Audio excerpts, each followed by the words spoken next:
Short, bald, and angry. You sometimes find that your dreams get in the way of your dream. Get out of here! Dreams blocking dreams. Dreams preventing my dreams from dreaming. Get out of here, Baldy! He called down a curse on them in the name of the Lord. Then 2 she-bears came out of the woods and mauled 42 of the boys. I'm a shooter, goddammit. Cross me again, I'll put a bullet through your head! Not that kind of shooter. I'm a peace-loving shooter. A cameraman. I might appear to be short, bald, and angry on the outside, but I assure you I am tall, happy, and handsome on the inside. I am a walking contradiction. Let's get this thing started. In 3, 2, 1. Welcome to episode 15 of the Short, Bald, and Angry podcast. My name is Ian.studiocinco, and my guest today is Roni Gbz Jr. Roni is a musician, composer, a band leader, an actor, a writer, and he wants to direct. He has a musical he wants to make, and I'm sure he's got even more projects that he didn't tell me about while we were talking. The first time I ever saw Roni, he was with his band, GAMA, a 9-piece band, and I saw them perform Ennio Morricone's super iconic song, The Good, the Bad, and the Ugly. And my dad raised me not just on Sergio Leone westerns, but heavily on Ennio Morricone music. If you're riding in the car with the Cinco family, it's not uncommon to hear all of us singing along like some strange traveling circus to Morricone's soundtracks. They're not really good to sing along to. They're not really sing-along songs. So it sounds pretty bizarre. And some of my friends have witnessed this. I'm not sure if my embarrassment is greater than my pride in being a true hardcore Morricone fan. Anyway, I saw Roni's band play this song, and I knew we were destined to be friends or at least collaborate on something. Originally, when I invited him on the show, I only knew him as a musician, a composer and a band leader, but I had absolutely no idea that he's been studying acting and wants to be an actor. He also said he wants to cast himself in his own movies. And while I hear certain people in my life, I hear their voices in my head saying, well, that's just narcissistic. My reaction to hearing him say that is, well, shit, we have a lot in common, me and this Roni guy. Like me, he's incredibly ambitious and not afraid to go after what he wants, and not afraid to lead groups of people to do it. And like me, he's short, and he's not afraid to put himself right at the center of the action. And he perfectly articulates a lot of my own feelings, not just about being short, but about being angry. All of that is at the end of the conversational part of this episode. Also at the end of this episode is another musical performance. I went and recorded his band, GAMA. They were rehearsing one evening in a basement, and originally I thought I was only going to be recording a few band members, but when I got there, it was the full band, 9 members. I really pushed my audio recording abilities to their limits on this episode. We were using everything I had, and some of Roni's stuff too. And I'm not going to brag about the audio quality, but it's all right. It's not so bad, considering. It's great considering I'm not a professional when it comes to recording music, but maybe I am now. Maybe I should start charging for that too. LOL. It's cool to see this band rehearse. I'm used to seeing them crush live shows. They're very jammy. Roni composes the music, but you'll see the band members all get to jam and give their solos. They all get their moment in the spotlight. I learned something new this episode about a perk of having this show, and that's that I can help artists seeking visas. Roni is from Israel and is finishing up his schooling, so he's also in the process of applying for an artist visa. And being on my show will help prove that he's a real artist out there doing real artist things. So that's super cool. And that goes for other artists too. They can come on this show, and this show can help them get artist visas. I've known many people over the years who have had to struggle to put together the proof that they're artists in order to get these visas. So I'm psyched about it because I'm really tangibly giving back. And I don't want to make it seem like I'm a selfless saint. My motivations for doing the show still remain mostly selfish. But I was legitimately surprised when I realized this perk of having the show, and it really hadn't occurred to me until Roni said it while we were talking, that this episode will help him prove that he's an artist. So I hope to help other artists like this over the years too. I want to shout out my 2 homies, Alex Coe and Chris Carr. They performed together as Parn Hash and Co. And will be coming on the podcast next year. Chris Chris brings his rap and high energy MC presence, while Alex, who's also pretty high energy, brings his singing ability and he plays guitar. And they put on quite a show, and I highly recommend you check them out. They just released their album. You can't hear it unless you go see them perform. I always give Chris shit about this, but he's resolute on his current plan to not give away his music for free through platforms like Spotify and iTunes. If you want to hear Parnhash & Co., you have to see them live through Artery events and other shows, and then they send you a link to download the album. They are performing a ton of album release shows through Artery. Look them up. That's Parnhash & Co. Parnhash & Co. COE. And you can look them up through Artery. That's Artery is ARTERY.is.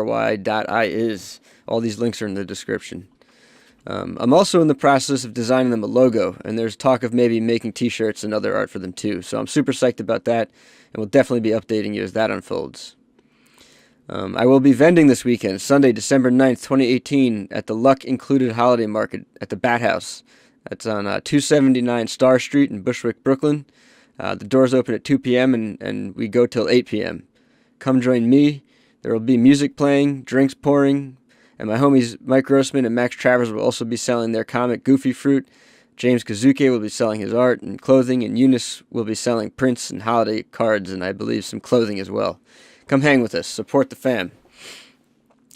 And now we come to the update / fundraiser portion of the intro. We can't do this without your help, folks, and by we I mean me. I need your help. I am still in the process of making Eugenio Cornelius a music video for his song Lifeline. That video will come out next year.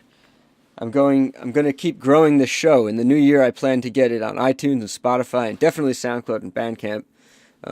I will be sending invites out to higher profile guests while continuing to bring on the people in my communities. At a certain point, I'll put out a full color book with all the photo chops I've been doing of my guests. I'm not sure how many I need to do, but unlike my book Erotica, which was all about quantity, the Short, Bold, and Angry photo chops will be a full color, high quality book, and will most likely feature quotes or transcribed passages from my guests. And I want to keep it affordable, so I haven't done the math yet on how many pages and photo chops to include, but I imagine I could probably put it out at some point next year, but it might actually be a project for 2020. Considering how long it takes me to put these episodes out, I will not be putting them out weekly anymore. I want to catch up a bit, then do it bi-weekly, maybe even monthly. As I turn my attention to cranking out a 22-page comic I've written. That's going to be a major undertaking and will put a huge strain on my schedule, especially since I will still have to be working other jobs. I am also planning a short film. I've been developing a feature concept, and this short film will essentially be a proof of concept for that feature film. I hope to announce it by name early next year. And as if that wasn't enough, I have several other book ideas that I want to publish next year too. I am going to be the coffee table king. Studio Cinco is ramping up. It's still just me, but I have a lot I want to do and I need your help. Do you want to volunteer or intern? Hit me up. Do you want to perform in my short film or model for a character in my comic? Hit me up. You can hit me at ian.studiocinco@gmail.com. The best thing you can do right now is donate to my Patreon. I'm not sure how I'm going to structure my Patreon releases in the new year, but there will be changes. I might begin offering pages for my comic for paying patrons only. Eventually it will be available online for free or for purchase as a hard copy, but as I make it, I will most likely offer glimpses into the process and offer pages to read as I finish them, but only for paying patrons. And as much as I hate this idea, it's smart Patreon practice. So says the Patreon community and many of its users. So yeah, I believe my success as a creative professional is dependent on your support through Patreon. I can't do it without you. I'm literally shitting my pants right now thinking about how I'm going to pay rent next year. If I have to go back to working a full-time gig, all the stuff I'm doing will be dragged out way longer than it should be, and some of it might even have to go back on hold. My plans and dreams have been on a kind of hold for years now.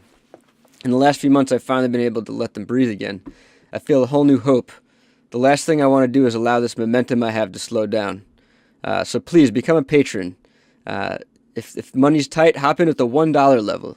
You can specify how many times per month you give me $1. It can be $1 for every post or $1 every month. I mean, come on. I know times are tough. We're still in a recession, but I know a lot of you motherfuckers going out and buying $3 cups of coffee. That's some bullshit.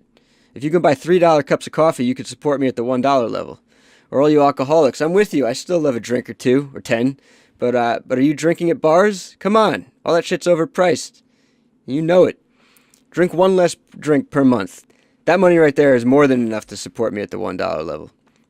Seriously, I know life is hard, and if you work hard, you want to treat yourself. Or maybe you're trying to get in someone's pants. I get it. Everybody's horny, and everybody's broke. But everybody still spends money on dumb shit. Think about it. I'm a real living artist who needs your help. I know so many people who love art and want to buy art and support artists. This is a real tangible way to help a real tangible artist.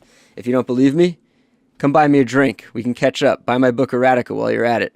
I'll prove to you how real I am. Yeah, that's right. If money is a problem for you, show my work to other people. Share the podcast with your friends and family. Do you know someone famous and creative who might enjoy being on my show? Send them my way. I'd love to speak with them and leech off of their fame to draw more attention to what I'm doing. That's the name of the game, people. I need more people to pay attention to me. It's funny. I've always been shy, and here I am. The older I get, the more I come out of my shell, and the harder I push. I feel real urgency now. I have to push harder than your mom when she pushed you out. My time is now. Please help me, support me, show me some love in the comments. Anything, everything. Give me everything you got. I'm ready, and I won't disappoint. I'm like a brand new energy on this earth right now, and I'm going to bring you the good shit, some of the best shit, with or without your help, but your help will seriously not go unappreciated. Have I made my point? God, I guess I'm going to be that guy who's always asking for money for the rest of my life. The true artist way, not that flowery artist way. Artists gotta hustle, man. It's not all fun and games and glory and parties and drugs and women. In fact, I never partake in any of those things. I don't even know what they are. Being me is putting in crazy amounts of hard work with very little sleep and payoff. In fact, I'm paying for most of my current endeavors.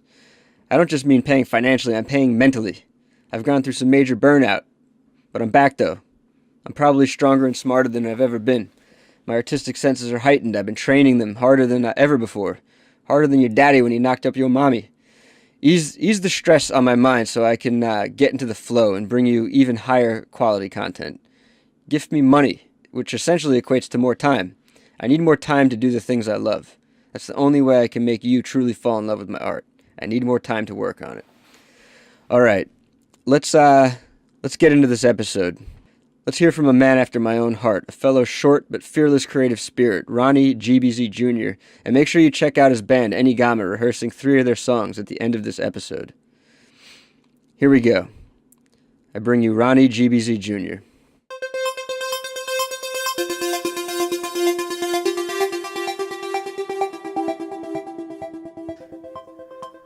It's very...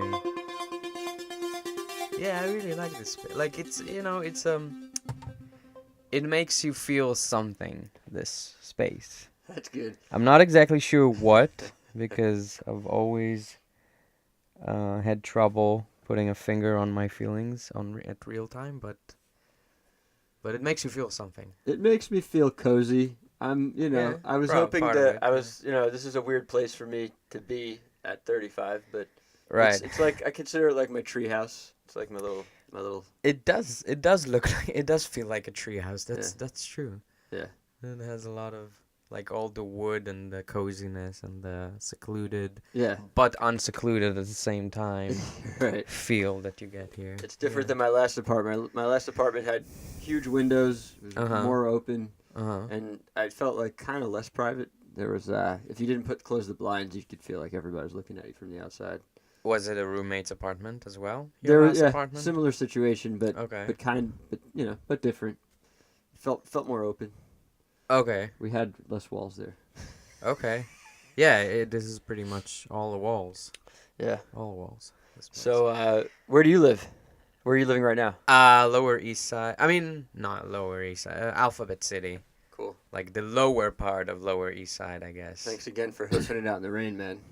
Yeah, sure. It's not a nice journey on a day like today. But it's fine. It's fine. So I'll introduce you. Tell me when I get things wrong. Okay. We got Roni Gbz Jr. Yes. Your presumably your father is Roni Gbz Sr.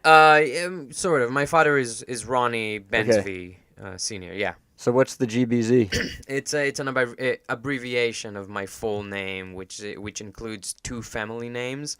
So whenever I like like people see my stage name, the name that I go by when I go about doing art and thing, and they say, "Oh, GBZ, oh, that sounds weird." That a casting director even told me once that it doesn't sound like a real name. Like, what? Who are He you was to telling you to say? change it, or What? was he telling you to do something different? I mean, I guess she wasn't. She didn't use these words, but I guess in her expression and everything, she was kind of hinting Yeah, it's a hint. that maybe I should change my stage name if I want to be treated like a real person or something. Which So you're a musician. You're here to talk. We're here to talk about music, but you're into acting too. yeah, Yeah? I just You act? finished 2 years of acting school actually. Right on, man. Yeah. Where? American Academy of Dramatic Arts. Awesome, man. In Midtown. Yeah, it's an institution that exists for over 130 years, Yeah. as things do in New York, which is fucking incredible. So yeah, I have it that you're a musician, a composer, Yeah. but you're an actor too. Yes. Cool, Yes, I'll have to fill yes. that I'm in. a writer as well. And a writer. Yes. Yeah. Tell me what else if there's anything else. Writing Yeah. wise? Oh, I mean, I told you before I published a book of short stories. Cool. I published it 5 years ago. It's in Hebrew though, so there's no. I mean, You should work on some translations.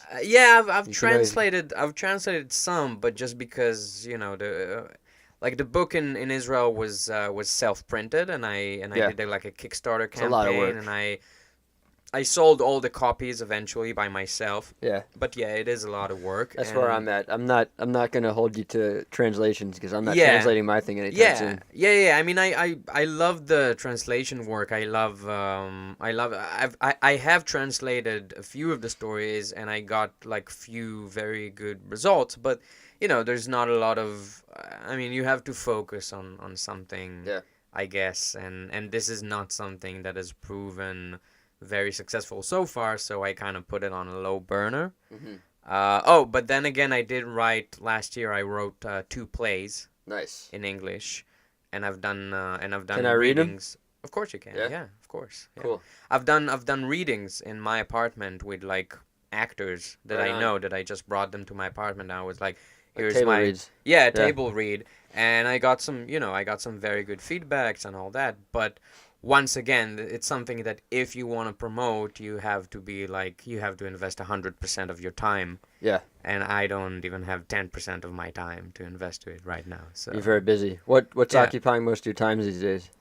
Well, first of all, my band, Yeah. which you know of, which we met. Any GAMA. Any GAMA, yes, that's a band that I created last Christmas. Well, essentially, I've been working with this drummer, this guy named Emmanuel, or Manny, we like to call him. He's a very talented drummer from Brazil, and we met while we were in acting school together because he's also an actor. And we started playing together maybe a year and a half or a little bit more ago. And then last Christmas I decided to invest my full time into it and create a full band. So I got a bass player and guitar player, and eventually we grew and grew and grew, and now we're like 9 people. Yeah. So we have which you saw. That was 9 people. At, That was- Secret that was- Project Robot. That was 9 people at Secret Project Robot. Yeah, Very it was. full sound. Yes, me on the piano, and then drummer, bass guitar, electric guitar, 2 trumpets, 1 trombone, 1 saxophone, tenor, which doubles as a soprano as well, and a violinist who Yeah. joined us recently. And I've been talking with a bunch of people who are interested in maybe joining in the future. I'm talking with another saxophone player. I'm talking with a percussionist.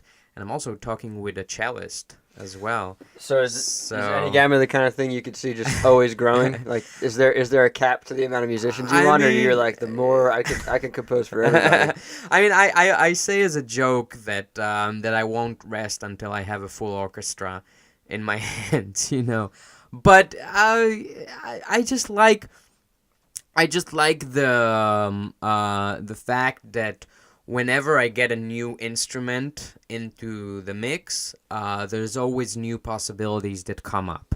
There's always new opportunities that come up. There's always a very interesting addition to the sound that comes up, and it's never wrong. Like I don't feel like it's ever wrong to add a musician into your band, as long as they are nice, good people to play with and fun to hang out with.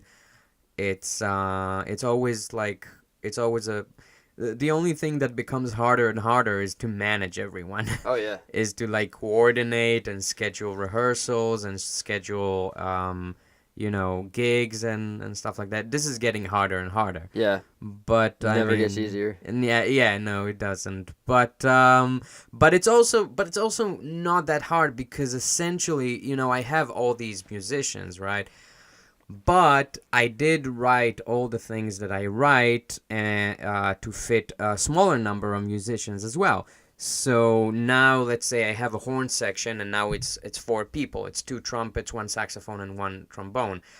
But for the next show that we're gonna have this Friday, one of my trumpet players can't make it. But it's okay. The show can still happen. And my violinist can't make it as well, but it's okay. The show can still happen, because I would still have 7 people on stage, and it would still be a very nice full sound.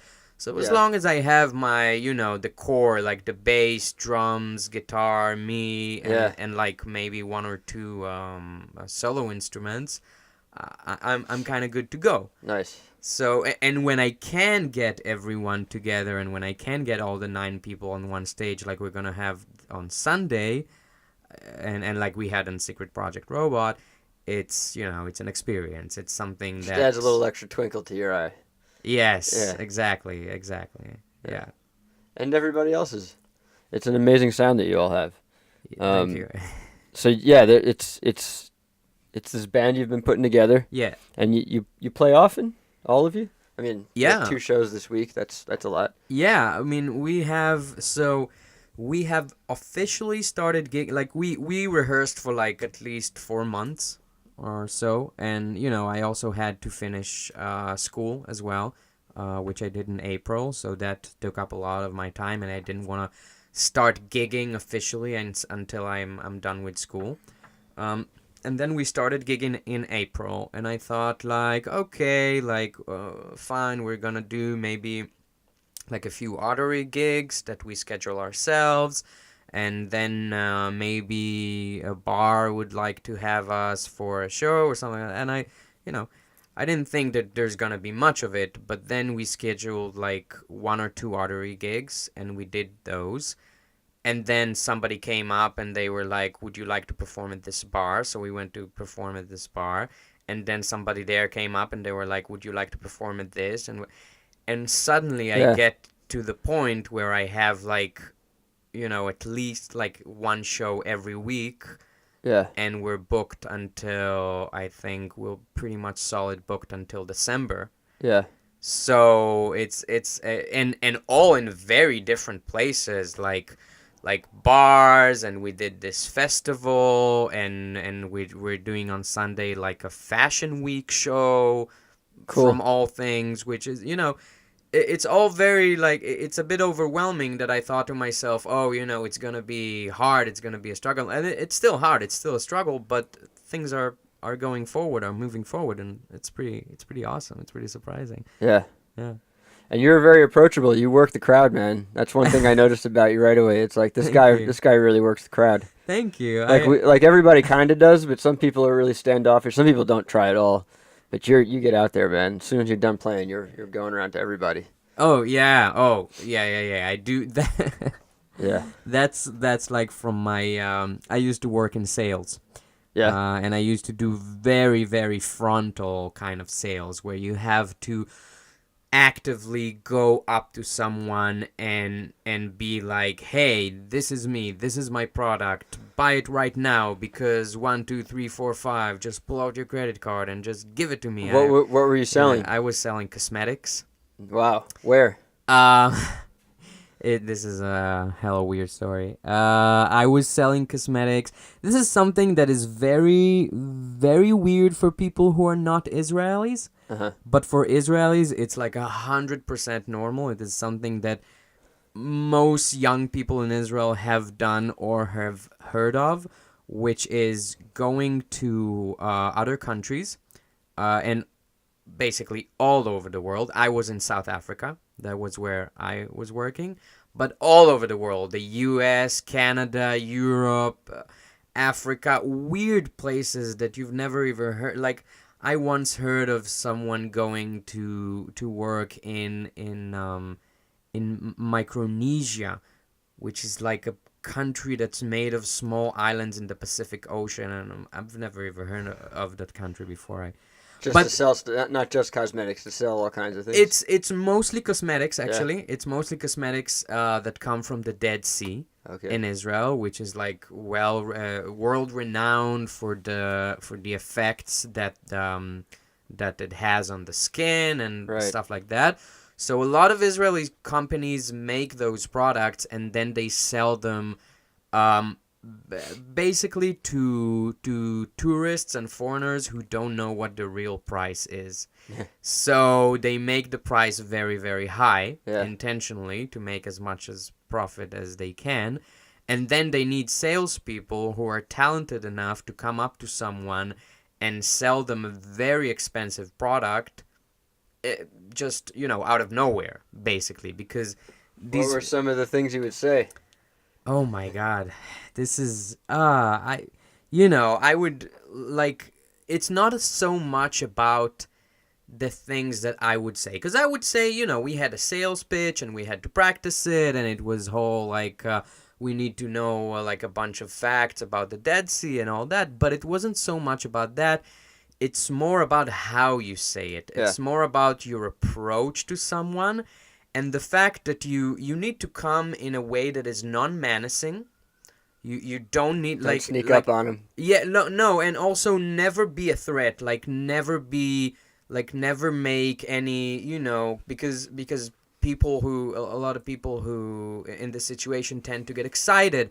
So don't make any move that might appear as something offensive or threatening. You have to be very nice all the time, nice but very assertive.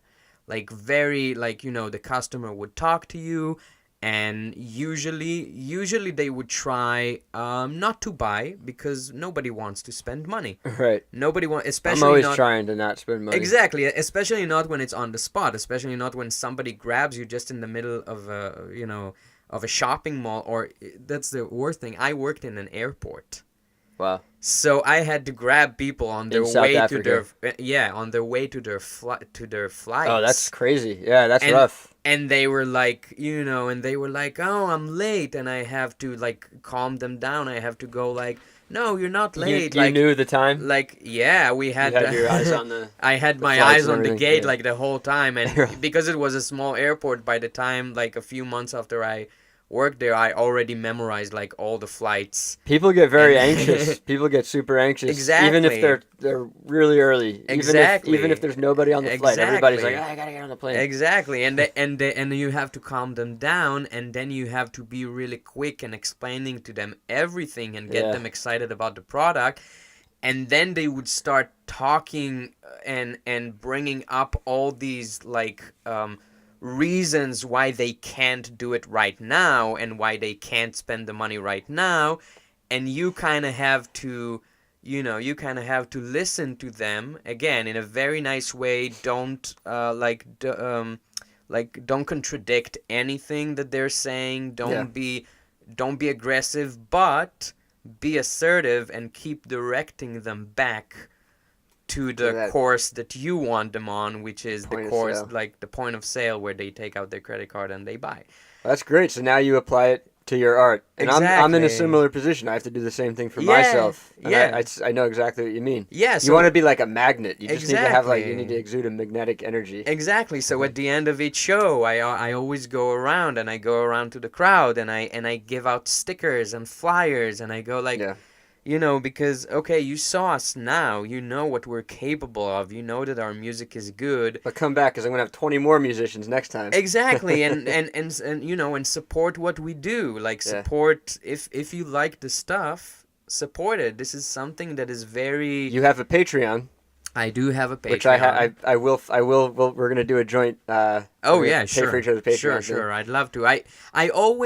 I've done this crowdfunding thing for a long time. I've done different versions of it. As I told you, my book I published with like a Kickstarter. Yeah. And I've noticed. Sorry to interrupt. How much did you raise for the book? For the book, it was in Israeli money. I guess it would be in American money. It would be like maybe 1,500, okay, $1,600, maybe no, a little bit more, close to $2,000. Okay. And then when I came here to study, by the way, because tuition in America is so fucking high. Yeah. I did like a campaign as well for people who supported me along the way to support me a little bit more and help me come here. Yeah. And I managed to raise like around $2,000, $2,300 nice. for my tuition. So I've done this for a while, and but I guess my point why I started this is that I've always, because I know how hard it is, I always support other people when I see that they're trying to get their stuff out there, because this is really important, because you can like somebody's stuff, you can like somebody's music, but the reality is that today, and not even today, I guess it's always been like that, it's very hard to make a living as an artist, especially as an independent artist.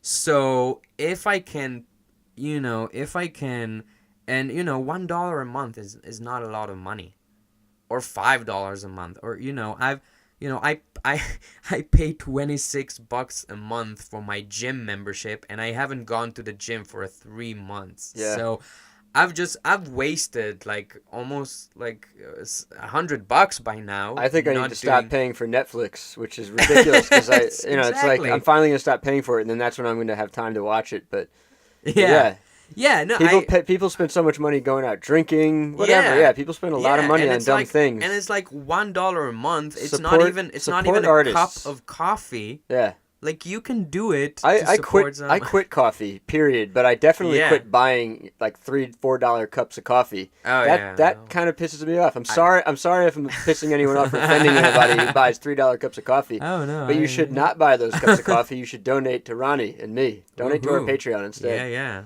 Here. I mean, if you think about it, like $3 on coffee every day, like that shit should be like a couple coins. Oh yeah, I was never a coffee drinker, but I was very into coffee for a long time. Oh yeah. I went through some coffee withdrawal, crazy headaches, anxiousness and stuff. But yeah, I think life is better without coffee. Eat an apple and donate to somebody's Patreon. Yeah, exactly. Yeah. Patreon a day keeps the doctor away. There we go. I'm glad we established that. Yeah. Yeah, and I always like to reiterate, links in the description. Oh yeah. So you can find all that stuff in the description. Yes. So yeah, let's talk about the music. Let's talk about you're a composer, right? Yes. You consider yourself a composer. Yes. Like, Yes. Like, how long have you been composing? It's always hard to figure out these things. Yeah. I've had like ideas for stuff ever since I was 15, 16 years old, Yeah. And I think composing is really about just knowing what you like, and then having knowing the sound that you like to hear in your ear. You have to, and I'm not the only one who said it. I've heard many like great composers say something to that effect, that you have to be able to hear the music in your head before you write it. And I guess it's the same about painting. You have to have the picture in. Even if you don't have to. I mean, I do plenty of drawings with nothing in my head. Okay. I just start drawing and it turns into something. Okay. But I am definitely 100% like my every day I wake up, I'm like, all right, I need to focus on picturing and then executing. Yeah, because the end result might be totally different than what you had in your head. But that doesn't matter. It doesn't matter. Like but you still have to know what you like to listen to. And then you have to know how to execute it. You have to know like music theory, you have to know all that. So I started learning piano and music theory when I was 8 years old. Okay. And I guess by the time I was like 15, 16, it got to the point where I knew enough about music and enough about my own taste to start having ideas. And actually, some of the stuff that I played in our recent recording session that I had with my band was written by me when I was like 16 or That's 17. awesome. Yeah, That's really cool. And the only thing I did with my current knowledge and tools is to take this like simple tunes that I wrote when I was 16 and 17 and develop them and write parts for a full band and not just for like one guy playing the piano. That's awesome. Which is why it's always good to add instruments, because some of these parts were born just because somebody wanted to join the band, and I, like a guitar player wanted to join the band, and I didn't have any part for guitar, but I was like, you know what? Maybe I should write some. Maybe if this guy wants to join us, I should sit down and write a guitar part, and That's I did, awesome, and man. it added to the music. So It's very cool. yeah, Yeah, a lot of people I think have a lot. There's so many musicians, there's so many creative people right now. I think I could be totally wrong, but I think a lot of people take a different approach, which is just like, you want to play, figure it out, But it's kind of cool that I like composers for that reason. It's like, no, we're gonna give you a part. Yeah, that's great. I do, I put a lot of, like, there's different approaches. I also put a lot of trust in my musicians. Like my drummer, I never wrote a part for him. So he just comes in and does his thing. Comes and does his thing because I told you, he was the first one that I started playing with, and I trust him so much, and he's so talented that I just go, like, sometimes I would give him, an idea. I would give him, listen, I want this kind of, but I have no idea how to write charts for drums. And I always go like, you know what, do your own thing, do what you do, and I'll tell you, like, if you need, but usually I don't even need to tell him. He gets it by himself. That's cool. Usually for the solo instruments, though, you have to write some kind of a part. Yeah. Because they are the melody. Yeah, they they need to carry the know a little melody. more specific notes. Yeah. But I put a lot of trust in people as well. Yeah. In terms of like, I'm not really sure what to write for you here, but just I trust in you that you're gonna be able to make something that will be good. Do you categorize your music in a genre of any kind? Do you?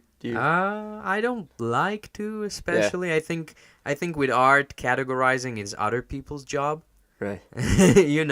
When you make art, you just make art, and then they do a bad job, and then you get angry at them. Oh, that's yeah, and yeah. Oh man, but and then other people come and they put you into a box. But yeah, I guess if I had to say, I would say that I come from the tradition of jazz, and I like listening mostly to fusion. So I always mention, like, there's giants of jazz like Herbie Hancock and Chick Corea, which are a big influence on me, cool. And Billy Cobham as well. And then there's legendary bands like Weather Report with Joe Zawinul and Jaco Pastorius, who were huge and big influence. And then modern bands like Snarky Puppy as well. They do a lot of this stuff, and they have a lot of musicians as well in Snarky Puppy. And they just take whatever they want to hear and make it sort of jazzy, funky, and just bring a lot of improv into it, bring a lot of improvisation. This is something that I guess we will forever do in all of our songs. We will bring a kind of improvisation into it. So yeah, I would say like jazz fusion, but then we do like covers of rock songs as well, and then we have tunes that are more like Latin or more like poppy or whatever. Well, I fell in love with your band when you played the Ennio Morricone song. Yes. Like, I have to talk about that just because he's definitely, I can't really like list my top 5 favorite musicians or composers, but he's my number one. Oh yeah. He's like, there's him, and then I don't know how to categorize anybody else. Yeah. But my dad raised me on Sergio Leone westerns and really the Mission soundtrack, and like just everything he's ever done is amazing. The way that you are talking about him is the way I talk about the movie, about The Good, the Bad, and the Ugly. Like I don't know what's my top 5 movies, but this is definitely the first one. Like The Good, the Bad, and the Ugly is the best movie ever made. Is that song in that one, or is that one? That's in that one. I can't remember. Song, I have to go back and rewatch them. It's been years. It's the theme song. This movie is so perfect. In so many ways for my taste. He was one of those filmmakers who really crafted the shit out of his films, and Ennio Morricone is a flawless composer. Yeah. It's just brilliant. like deep emotional stuff. Yeah, and even like 50 years later, it still has so much. What's the name of that song? It's just called The Good, the Bad, and the Ugly. It is the song. Yeah, I mean it's so wild the way it's like, and then like just the sounds are all over the place, and it's like one song carrying it, sound carrying it here, and then a totally different sound carrying it here, and they bounce back and forth. Yeah. And if you watch the original opening theme, there's like these cannons. They use cannons like the. Was he shooting and recording real live cannon? I have no idea. Or just sounds like cannon. I'm not sure. I'm not sure about. I'm not sure either. Yeah, I'll look but, that up. I'll figure it out. Yeah. But that's a dream. Maybe I should do it in some recording. Yeah. I mean, just playing around with weird sounds is always fun. Yeah. But yeah. Are there any other composers or musicians who stick out in your mind, or you just listed a bunch of them? I mean, I guess all the people that I listed before, all the bands and people that I listed before, they are the. How interested are you in composing for like movies and things like that? Scoring. I mean, I am interested. Not right now, maybe not like as a something to right not as something to invest my time into right now. I don't have any objection though. I actually did a soundtrack for a short film about 3 months ago. Not out yet? No, it's not out yet. It's a short film made by my friend who was 2 years above me in school. He was third year when I was first year, and we got friends through work together. And then he asked me to do this thing, and I was like, yeah, sure. And it was a fun experience, but it did take a much more effort than I thought it will be, just because I didn't know when I agreed to it, but then I quickly realized that it was a silent film as well. So you really had to put the work in. Exactly. You were in the background, you were in the forefront. Exactly. He made it intentionally to be a silent film. So when you write music for a silent film, obviously it needs to be more detailed, and it needs to be you can't just be something nice in the background. You have to fit moments that are happening on the camera and all that. So it was very tiring. Did you get in a position? Was he like giving you notes and you had to make changes a lot, or did he pretty much? Yeah. Oh yeah. It was like a back and forth.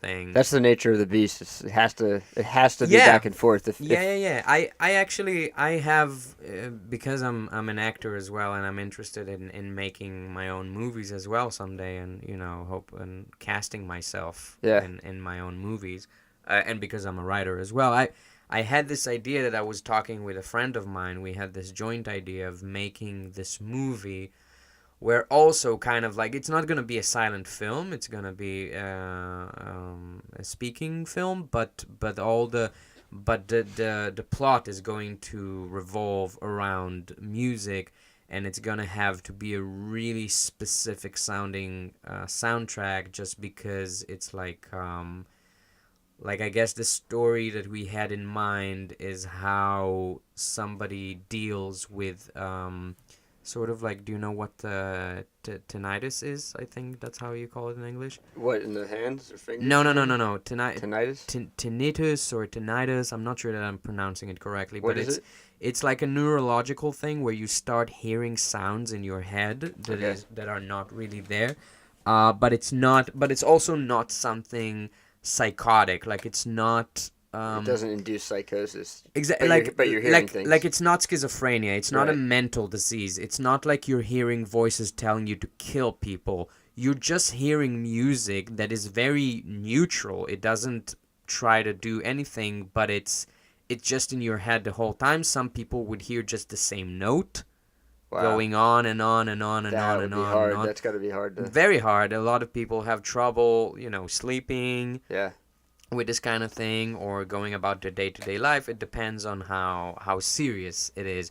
And some people just it happens a lot to older people because apparently when the I read the a eardrums start to fade. yeah, when your senses start to fade when you get older, apparently the brain hearing system, it's not just a receptive system. It doesn't just take stuff from the environment.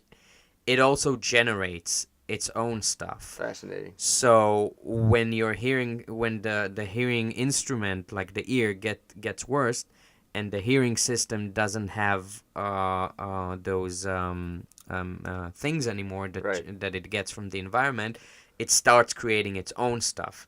Yeah. And then people would start to hear like maybe songs that they heard when they were little babies. Wow. But they just go on and on and on and on and on and never stop. It's like it's imprinted on the brain, and the brain is playing it inside. Exactly, your head. Yeah. exactly. The brain is like, oh, I have nothing to do, so let's play this over and over. I've heard that. I've heard things like that in relation to all the senses. When you lose, something happens else happens. Happens with sight as well. Yeah, happens with sight as well. It's pretty.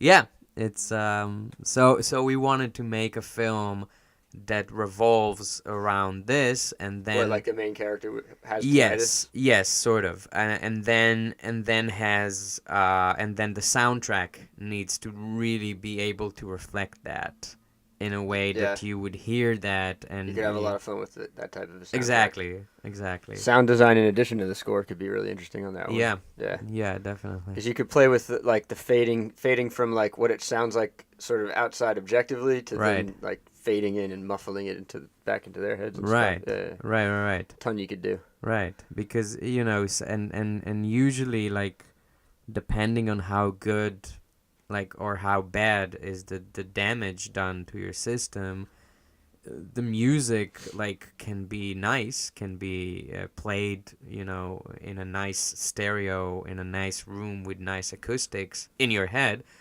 but then it could also be played from a shitty speaker. It sounds better in your head. Exactly, it can sound horrible. It doesn't in real life. No, also depending on how bad the injury is and all that, it can sound horrible in your head, and that's even worse. It could be a nightmare. It could be a really nightmare. I hate to say it, but the nightmare is probably more interesting from a film, like a cinematic, entertaining kind of perspective, definitely, or definitely, like a spiritual story type of way. Definitely, you can go crazy. We don't. It's a weird thing when it comes to like movie watching or book reading and things like that. Like you kind of you need drama. You need like horrible things to be happening. Unfortunately, right? Yep. We like to see people struggle. Like the climax isn't going to happen if things are easy for your characters. Oh no. There's not going to be a climax. An acting teacher of mine used to say it's boring to see nice weather. Yeah. You can look at nice weather for a couple of minutes. You can look at a storm for hours and hours. Yeah. Yeah. Definitely. Totally. I'll second that. I agree. So, is there any? Are you recording any new stuff with the band, or do you have albums, or do you think of it that way, or are you in like the modern age where we're not putting albums out anymore? We're doing all kinds of different things now. I'm in between. We don't have an album yet. I think nowadays, I think in the past musicians used to make money from albums. Yeah. And then they would do live shows in order to promote their albums, so more people will buy them and they will get more money. And the tour would be named after the album. Yeah. Today it's kind of vice versa. Mm-hmm. Today musicians make most of their money from live shows. Yeah. And then they make an album so that people can buy it for very cheap or even download it for free. Yeah. And then hear the music and then go, oh, I want to go to a live show. Yeah. So, I mean, putting out an album nowadays is not necessary for musicians, and it's not profitable. I mean, you can do it if that's what you want to do. If you want to put out an album, definitely put out an album. Yeah. I'm not saying that you shouldn't. Yeah. But it's also not like it's not like the step that is necessary. I think the step that is necessary nowadays is what we did in June, where we recorded video clips for YouTube. That's the necessary step. What because- did you do? Just live recording stuff or something? Yeah, live recording stuff. I rented a studio Okay. downtown Manhattan, Flux Studios, pretty legit place. Paul McCartney recorded there once, so it's Awesome. a legit place. Yeah. I rented the place for 6 hours. I got my friend from school. She was I was working with her, and she became our director because she's also an actress and a director. Yeah. And then her boyfriend, life partner, he's a photographer. So he was the director of photography, and he brought more camera people with him. So we had like an actual crew. And then I brought all my musicians, and then I just brought a bunch of people as guests, just to sit there and enjoy the music and appear in the shooting as well. Like, it's always good to see people in the video that are just sitting there and enjoying the music. That's one of the... This is all online? Yeah, it's all online. It's all on YouTube. Okay. It's 7 music videos. We managed I don't to think do... I've seen any of them. I gotta check those out. Yeah, we did 7 music videos in 6 hours, which is crazy. Are they very different, or is it kind of like they all have like the same feel? It's like one cohesive show.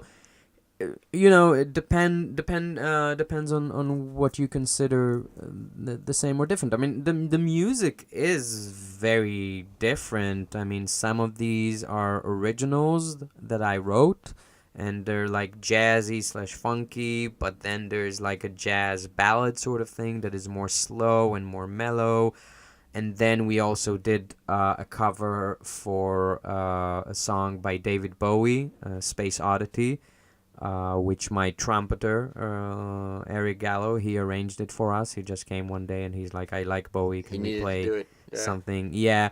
Bowie's good to cover. Yeah. Oh yeah, of course. I mean, and Bowie. it's such a crowd pleaser as well when we do it at shows. So it's always good. It pleases me. I love Bowie. So. Yeah. And then we also recorded the Good, the Bad, and the Ugly cover as well. And then we also did a tribute to Spain by Chick Corea and did a homage to it. So it was sort of like there was a lot of influences. The shooting is pretty much the same. I mean, it's all in the same place. It's all in the same, But I tried to, at least with the editing, I tried to get, with the limitations that I have, even though I got very, very good raw material, which was amazing to work with. But even though, there's a limit to the camera angles that you can have, and you want to have like 10, but you have to do it like 4 or 5. Even that's more than I can offer some clients. Exactly. Yeah. No, it's very hard to set the client expectations, because they literally they have this attitude like, I don't know any better. You got to teach me. Yeah. And that's, I try my best, but even when I explain everything, they don't totally get it, and then they're like, at the end, they're like, oh, that's all it is. It's like, that is all it is. Yeah. I mean, if you want more, we gotta. I can't, I can only do so much myself, even if you had all the money to pay me. That's the thing, because you have to have. We had like 3 people operating cameras. And we had like 2 cameras that were, standing in one place, so they didn't have to be taken care of while shooting. And we also had one guy who was doing like behind the scenes footage, which I'm actually right now in the process of editing into like a short thing. Yeah, like a 10 minutes behind the scenes. This is what we did. This is how we did it. A few jokes about band members. That's good, some fun. Yeah, you're being really smart about making your content. You gotta make a wide range of stuff. Exactly, and you have to kind of, because I'm in Patreon, I have to also give out something to my patrons that's special for them. Is that going to be the patron only? It's going to be the patron only, at least for a limited time. Right. Maybe later I'm going to release it for the whole public, but the patrons are going to be the ones seeing it first. I haven't done any of that yet, the patron only stuff. And if I do, it'll be limited time. Because I want everything to be public. Yeah, I mean, me too, and it's sort of like like we're making the other thing with Patreon is it's like hard to fall into a specific, like, I don't have the type of project that I can just have a video every week. Right. Because renting out the studio and getting all the musicians together and getting all the crew together, there's more than 30 people to coordinate, and it's, a couple of $1,000. You can shoot on your iPhone though. I Or could, whatever phone you have. but it's not who I am. It's not what I do. I wanna give out. You want a quality production value? I want quality material that I'm giving out to my fans, to the people who follow me. There's a way to make quality material on iPhones. We're there. Really? Absolutely. I mean, I don't. You know what? The shooting quality is not even my problem. The Audio. sound quality. There's a way to do that too. Is usually the you first gotta thing get that- attachments and stuff. And, Okay. Yeah, you gotta buy these little packages and things. Well, I mean, I might think about maybe like shooting some rehearsals that we have, maybe. Yeah. I don't know, and giving out. I'm not gonna annoy you too much on the show, but if we talk more, I can suggest ideas because Right, everybody's pumping out their own. Everybody's their own, content creation factory these Exactly. days. So, yeah. Exactly. So you have to be on top of that. So yeah. So with the Patreon thing, it's hard to kind of have something out every single week, but Yeah. I'm trying my best to have as much. And the patron only thing is like, I want the videos of my band playing. I want them to be public, of course. I want everybody to see them. Yeah. But you still like You need to incentivize people to actually join Patreon. Exactly, and because then they say, make them feel like they're okay, being I can rewarded see for your joining. stuff already. Why do I need to support you just Right. because I'm nice? Like, nobody's is just, I mean, some people are, but a few people are just nice Yeah. out of the blue. Most people, they want to get something from you, which, makes sense. I behave that way as well. I'm exactly the same. I'm gonna take a risk for the next few years and just do the give it all away for free thing, and that's just you build the following while giving it away for free. Uh-huh. Unfortunately, that's the way most people are doing it these days. So Yeah, that's and kind just of and kind have, of the way you have the to. platform ready. So like for the nice people, It's and just gently remind everybody like, hey. Exactly. There's a channel here if you want to throw me some money. It's kind of the way that you have to do it because nowadays there's a surplus of content. Yeah. There's too much content. People can't, it's not like days when there were no internet and there was nothing going on, and you had to be in a specific circle or you had to be in the know, and you had to. And you had to get signed. You had to be part of the company. Maybe no. I mean, also for the crowd. Mm-hmm. Also for the crowd. I mean, and I talked about it recently with Chris Carr, about this thing how there are still places in America and all over the world where it's just it's a small town, and not too many people live there, and for miles away there's nothing too interesting.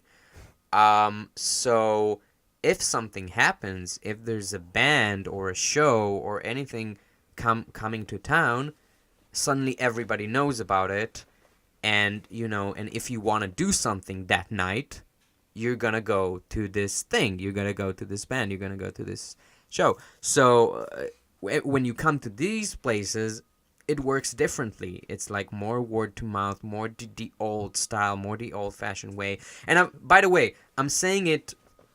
It's a theory or a fantasy that I have in my mind, also from talking to Chris and to other people. But I don't know it for sure because I haven't yet gone to these places. I really want to, but You haven't done a tour? No. I mean, I've been in New York. I've been studying for 2 years, so I've only been actively performing for a few months, and nobody suggested doing a tour. There's a lot of opportunities of doing a tour by yourself actually nowadays. Yeah. With Oddity as well, or with other DIY tools and instruments, but it's very hard to do it with 9 people. Yeah. It's very hard to make it happen with a lot of people. And the fantasy that I have is actually buying like a truck and turning the backside of the truck into a stage, and then going to places and just opening the stage and performing somewhere in the middle of bumfuck whatever. I have a similar fantasy, and it's growing. And like I want to tour with artists, but I want to tour with musicians, and I would love to do like a crazy variety show. Yeah. I don't know if that's a priority in my life right now. Right now, I have so many other things going on, and I Right. just crash landed in this new apartment, and like, Yeah. you know, Yeah. but yeah, totally, I'm with you, and I like the idea of mixing it up. But I also find I find it's difficult for me. Like I don't really sell art at the music shows. You know, like I think I'm slowly making new clients, but I'm not selling art. Uh-huh. You know, it's like so I don't know how well I find that like all the different things, music, comedy, art, whatever, all these different things, they don't they don't mix, or I should say the fans and the clientele don't mix. They all seem to be in like these different bubbles and different camps, and like I mean, or look, it's hard to get them to mix. I would say, and a lot of people said that before me, but there's art and then there's the business of art. And a lot of times they seem like they don't go together. And I don't think, I mean, your job as an artist nowadays, it has become also about selling yourself and selling your stuff. And you know, it can seem like a disadvantage because now we have to do all this extra work that our predecessors like 40 years ago didn't have to do. They just came on stage and played, or they just drew the painting or whatever. But we also gained a lot of freedom because all those guys 40 years ago had like a big money boss telling them what to do, and we don't, and we can make our own stuff. Yeah. So there's advantages and disadvantages, but ultimately I think as an artist nowadays, like, yeah, okay, making money is good, but even if you sell all your stuff full time, I think the most that you can make is get to like a decent regular person income, minimum wage kind of thing. I'd be thrilled. I'd be so happy if I could get there. Exactly, yeah. And that's, you know, and I'm saying this just as well. Just a decent living, even like a low decent living. Exactly, and this is, and it's so amazing that this is like the top most, like when you ask an artist how much they want to earn, they go like, you know what, I just want to be able to do the same as I would have on a minimum wage and sustain it through life. But I think that's I think that is the most you can make. I think if you want to make more than that as an artist, then you have to have other people do it for you. You have to have promoters and marketers and agents and managers and all those people who do the selling stuff for you and who get the clientele, as you say, to come and become your fans, or to get your fans to become your clientele. Totally. And in order to do that, I mean, you have to go through a certain period where you kind of sell your own stuff and kind of learn to accept the fact that you're not going to make a lot of money, and you probably need some kind of day job, or you probably need some kind of other way to sustain yourself other than that. But always keep in mind that the goal is to get more people in your team to do the work for you, and because I've been, you know, I'm promoting myself like crazy. I'm going like, I'm doing posts on Instagram every 2 days, and I'm doing posts on Facebook and on Patreon, and I'm on every website, and I'm doing the videos and rehearsals and gigs and sending out mails to people and blah blah blah. And it's, you know, I hate doing it. I really do. I mean, it's nice to a certain point, but I hate doing it. I would rather have someone do it for me instead, and me just sitting at the piano and composing new stuff. I agree, man. I go through phases where I really do enjoy all the promoting and stuff, but yeah, we want to sit down and make our art. That's what we want to do. Yeah, I mean, it's fun when somebody gives you validation. It's fun, you know. If I go to someone and speak to him after the show, or if I have a new patron on Patreon, it's a very nice thing. It's like a validation of like, oh, people really like this. I'm really good. Yeah. And you know, and you need that sometimes, obviously, but eventually it's way too much work. You know, just for that, just for the, like, okay, validations are nice, but people gotta eat as well. Yeah. Yeah. Essentially. Yeah, totally. I mean, all that stuff, I agree with all of it. I guess what I was saying too is the concept of this variety show. It's like, I think if I'm really honest with myself, my true clientele and my destiny, it's probably not touring with a bunch of musicians, you know. Uh-huh. But it seems like it could be like a blast. But it's probably just going to be like, all right, I made very little money, and it was wild and fun. Uh-huh. But in the end, like I think, you know, as a visual artist, I probably need to go to conventions and do like readings or like signings and things like that. Mm-hmm. But I think there is a crossover where like we could have like the musicians playing or like other performers come in and just add to that show, you know, wherever that goes, you know. Yeah. Like I believe it's possible. I don't know. We'll see where the future goes. Of course it's possible. Yeah. Anything I really think Like in the traveling art. circus coming back. Yeah. We just talked a whole lot about profit, but you don't go into. I don't think you need to go into art if you want to make a lot of profit in life. I went through a lot of jobs, a lot of very different jobs. I did the selling thing that I talked to you about. I did like an IT phase. I worked in computer programming, doing all that. All these jobs could have made me a lot of money. Right, you could have focused on them and if I made stayed, that career. Exactly. If I stayed in them, all of these jobs are. I'm not in this, like, you know, some artists that I know are in this position where they could never do anything else but art, and like they didn't have other opportunities growing up to get into other stuff, so they're kind of struggling, or they have to take like a really shitty day job in order to sustain themselves. I'm not in that position. I mean, I'm very lucky to have had the kind of life that I had and not be in this position. But if I really wanted to, I can say goodbye to all this and go and be a computer programmer and make $10,000 a month. I could do that. I mean, and that knowledge really keeps me in check, of like realizing that I'm in this thing really because I want to make good art and not because. So if you're talking about this crazy idea, even if it's not about making a lot of money from it, I'll be up for it, just because it's a crazy idea and just because it's fun. And just because, as I said, you need to, your job as an artist is to create good content and then expose people to you and not necessarily sell your stuff. And if you get to a certain point where other people can do it for you, where other people can sell your work for you and can make it happen for you, then do all the crazy stuff. Like, do that. Stay crazy. Exactly. Don't shrivel up once you get a little bit of success. Exactly. Yeah. Exactly. You just, I have some crazy ideas. I'll throw it by you over the years, man. Yeah, for sure, definitely. Do you have any kind of like life philosophy when it comes to art or art making or anything like that, or do you have it like do you know what it is, or is it more intuitive to you? Combination of both, I guess. I don't know exactly what you mean by life philosophy.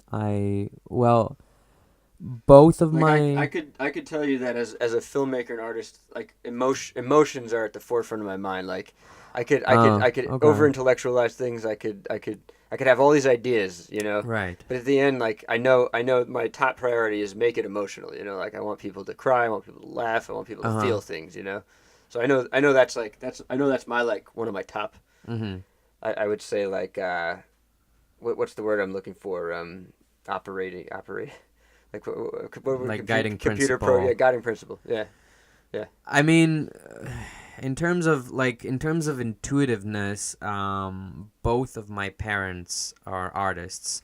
My mom is a potter. She makes ceramics. And my father, he passed away, but he was a sculptor, like a guy who makes sculptures. I always get the words confused. He was like both of my parents. My mom, she makes she sells a lot of her stuff, but she also makes a lot of her money teaching pottery. Teaching pottery. Yeah. And then my father, he just lived his entire life like the I mean, like, sort of like the cliche of an artist from the 60s. He was, the song Papa Was a Rolling Stone. Like, that's my father. He just went from place to place. He traveled around the world on no money at all. He just lived off his art and people who knew him and doing odd jobs until the very end of his life. Like, he never settled in a way. He never, he never went, like, he never came down to earth. Right. But he made a lot of amazing stuff and a lot of amazing work. And he also made a lot of very, very positive impression about a lot of people who were extremely devastated when he passed away. So, but I saying all this is just getting to the fact that I grew up with art around me, and I grew up with the artist mentality of, like, this is just what we do. Yeah. Like, there's nothing... you can't change the systems.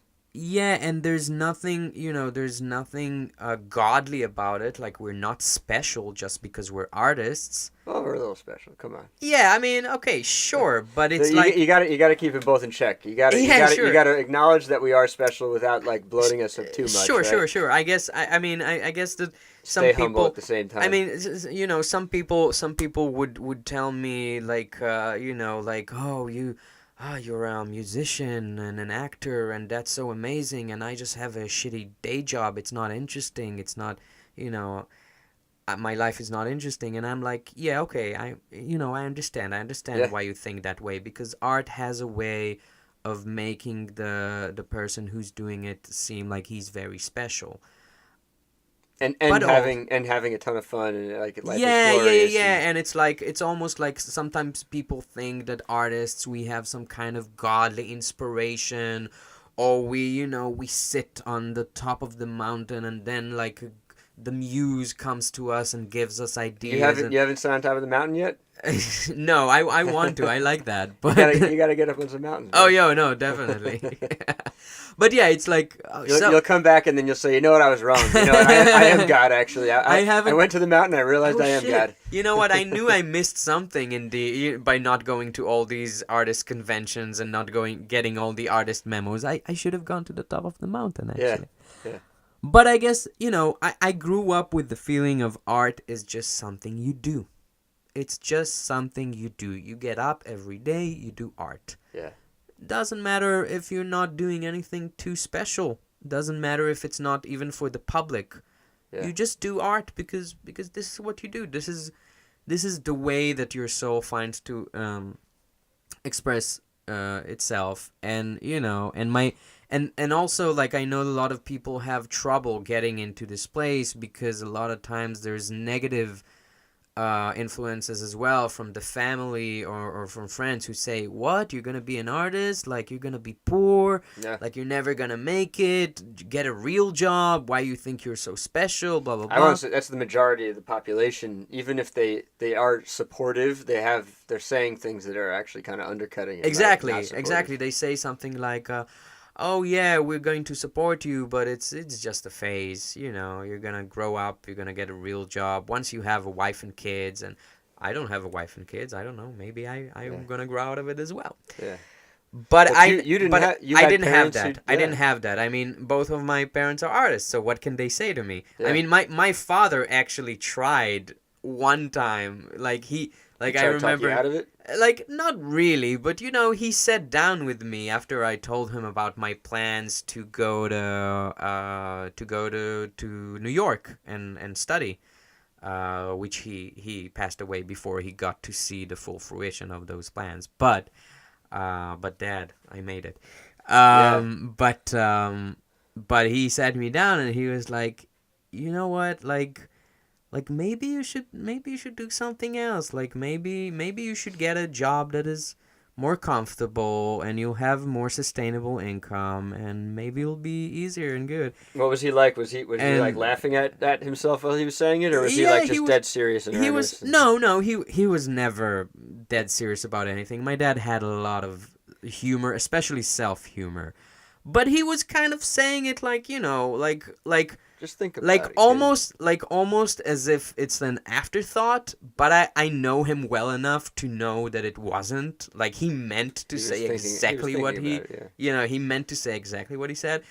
And I remember I just looked at him, and I looked straight into his eyes, and I told him, like, why? Did you ever give me a better example? He's like, yeah. I know. And he just looked at me, and he smiled, and he started laughing, and he was like, okay, fine, I get it. Like, you've won, you know?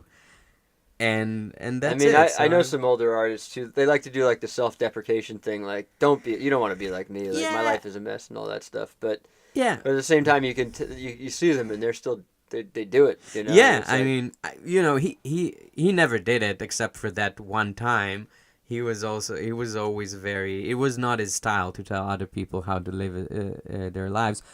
But I also think, like, when he got older, he kind of realized that there's a lot of drawbacks to living like an artist. There's a lot of disadvantages, and there's a lot of sometimes even suffering involved in having the lifestyle of an artist and having the lifestyle of someone who's never really here nor there kind of thing. And he felt that maybe, you know, he should at least let his son know about these disadvantages. So I'm not gonna go out into the world like thinking that living in like an artist is this shiny thing. Like, it's, you know, it's just a thing. Yeah, like, I mean, it can be shiny. It's shiny like when you're on stage, you're shining, you know? Yeah. But nobody sees everything else. Okay, yeah, exactly. Nobody sees, like, the rest of the week. Exactly. Yeah. Like, when you're on stage, it's maybe on, you know, best case scenario, it's like 1% of your time, you know, being on stage as an artist. Yeah. Best case scenario. Yeah. Most people don't even get there. So it's like, yeah, and all the rest is I wouldn't say shitty. You know, sometimes life is very nice, even when you're not on stage. Life has a lot of happy moments. I think some of the saddest moments are some of the most beautiful moments too. So you just got to learn to, like, appreciate that. Exactly. And be able to step back from it, or at least go through it and then be able to appreciate it later. Yeah, but even if you're not, even when you're not extremely happy or extremely sad, and you're just doing your day-to-day routine, sometimes it can be just mundane and shitty and like everybody else's hard work day life. Yeah, just struggling through the work. Just moving through the motions and hoping that eventually you'll feel something and you'll get the inspiration for something. What are you mostly doing right now? Composing, planning, or writing stories? I'm doing a bunch of stuff all the time. I get bored very easily. I'm a foreigner here. I don't have, like, I came here on a student visa. And now in the next year, I'm in this process where I sort of need to work and create and generate enough proof for the American government to go, you're doing that. Oh, he's an artist, we better let him stay here on an artist visa. Yeah. So good luck with that, man. Yeah, thank you. I mean, you have to, like, prove not just that you're doing the work, but that you're being, like, published online and right, like people are writing about you and things like that. Exactly. Yeah, I've known a lot of people. Exactly. I mean, I'm probably going to use this podcast that we're doing right now. Oh, God, that's awesome. I hope it helps, man. Yeah. I didn't even think of that. Didn't even occur to me. Hey, because I could finally be of use to my friends. Exactly, because it's a chance of saying, hey, look at that. Somebody, because they look a lot at press. Yeah. So they say, oh, did somebody write about you in the newspaper? Did somebody record you? So you have to bring out all these things. So one of the things that I have going right now is that I got accepted into a chorus called the Cecilia Chorus. Chorus, like singing. Chorus, like a singing chorus, yes. Nice.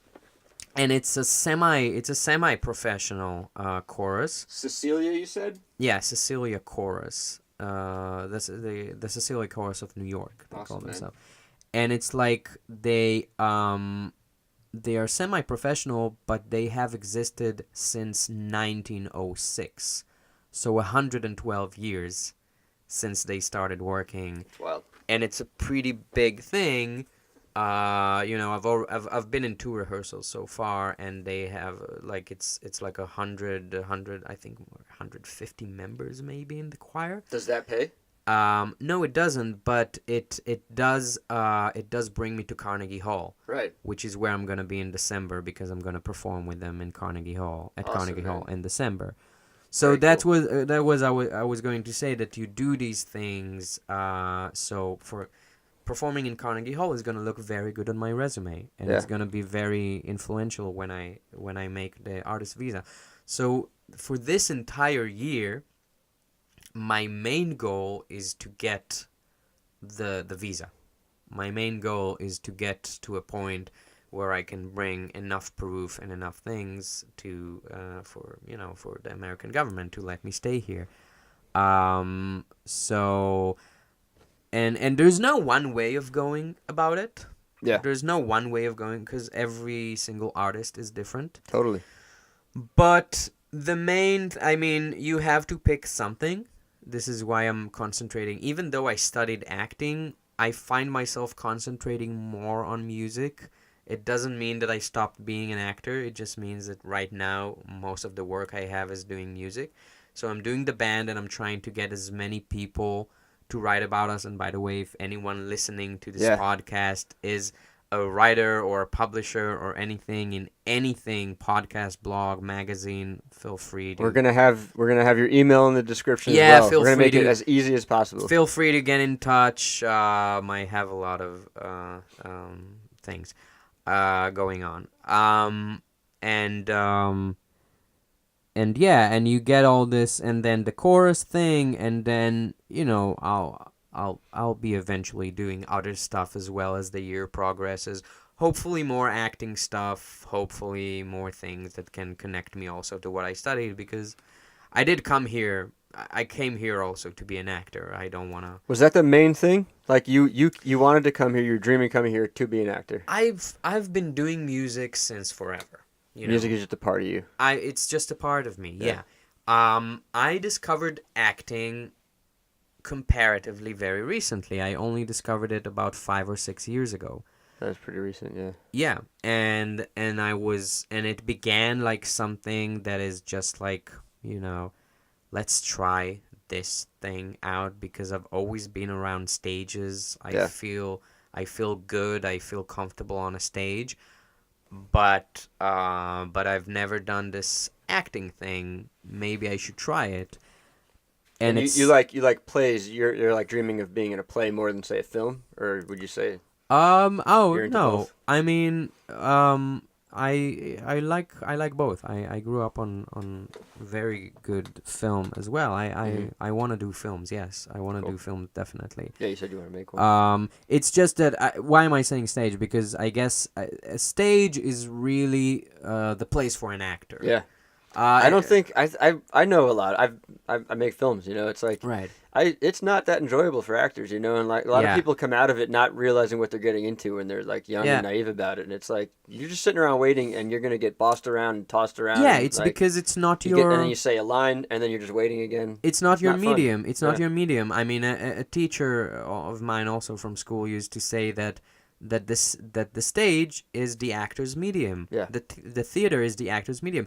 Yeah. Film is not. Film is the director's medium. Yeah. In film, the whole deal is about the director, about his or her vision, and about how they see stuff, and about the angles, and about this and that, and the lighting and all that. And nobody really. I mean, of course, they want you to be good. They Yeah, want and the you to be a good dynamic between actor, the but crew it's is not- like it's like a long big setup, and you're all building and building and building, and then it's like Exactly. you You better just get that step line in. right because there's like Exactly. 20 people waiting. You're just doing your job. Yeah. You're just doing your job just the same as everybody else. Yeah. And TV, by the way, it's the writer's medium, because Yeah. TV is all about the writing and about making all the episodes together, about making the arcs. So the only place where you can really practice your art as an actor is on the stage. Yeah. But of course I want to do other stuff, and also frankly, I mean, there's much more money in movies and in TV. What than was your ever life was on the like stage. growing up as a kid, and like and do you remember the moment you decided you wanted to come to New York, and why? I guess the moment that I decided that I want to come to New York wasn't as a kid. It was more as a teenager. Even I would say, like, in Israel you do military service. Yeah, you did that. I did that for 4 years. I joined the military What did you do? when I was. I did intelligence corps. Wow. I did. Yeah, I did like I guess mostly computer stuff. A lot of people here in America, they have this fantasy about the Israeli military and about the military in general, that it's just people, running with guns in the mud or something like that. I did some of that in basic training. I learned how to shoot, very basic marksmanship. But then most of my military service, I sat behind a computer screen, usually a few computer screens, and just did computer stuff. A vet I know told me that for every grunt, every guy with or girl with a gun running, there's like 10 other people to support them. And I feel like in reality, it's probably even more than that if you think about all the other roles there are. 10 is really not cutting it. I would say that there's so many there's other, at least for 100. For every grunt, you say there's 100 other people. Yeah, I mean, the military's massive. Or 200. Militaries, not the militaries, are massive structures. Yeah. Many people doing so many different things. Exactly. It's a massive instrument, and eventually you're just you're just a screw in the system. But you're just a cog. That's how that's cog in the machine. Cog in the machine, yeah.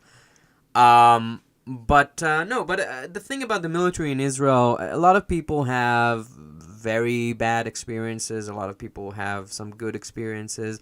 I've been very lucky. I got into a place in the military that had people. It's just the same as every place. It's always about the people.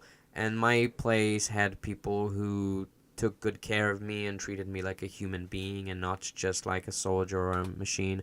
And so you didn't have to witness anything too horrific or traumatic? No, not as such. Nice. I mean, I got exposed to a lot of things who did change me very much as a person, but nothing that was too traumatic that I cannot deal with it. Mm-hmm. And it is very lucky because I know plenty of other very different stories. Yeah, me too, man. Yeah. It's sad. In Israel, you get this all the time. It's kind of the luck of the draw. Would you say? It's what? Is it kind of just the luck of the draw? Like you're just pulling straws out of a hat and you get lucky? It's not only luck. You kind of steer it. I can say that. So, this is not me bragging about it, but I've always been very quote unquote smart, and I'm saying quote unquote because I've just been a very good student. I'm very good at learning. I'm very good at math and physics and all these very analytical. I have a very analytical mind.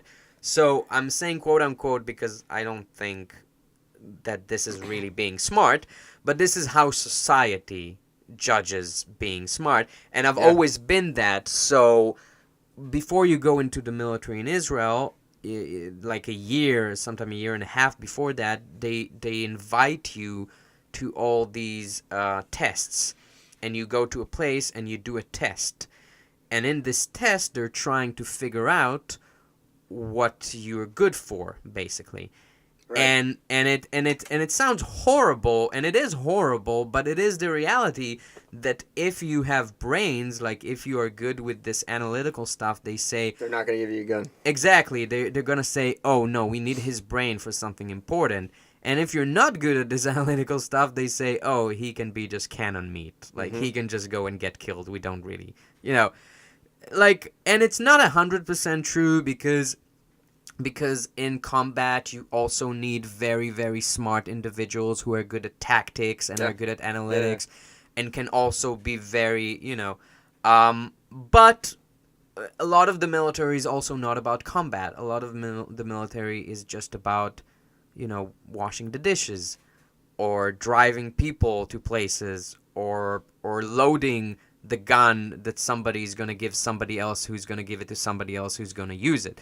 So there's a lot of jobs that don't require a lot of, and so if you don't make it through all the tests, they send you to these jobs, and then sometimes you can have a very bad experience. But because I always got good marks on the tests, eventually I got to a place where people were like me and treated me well, and realized that in order for me to make the best job that I can, they need to treat me in a nice way. Like they need to give me the space to have an open mind and be able to to generate stuff. It's almost like art. Like you can't have an artist create their stuff if you lock them down with rules and regulations.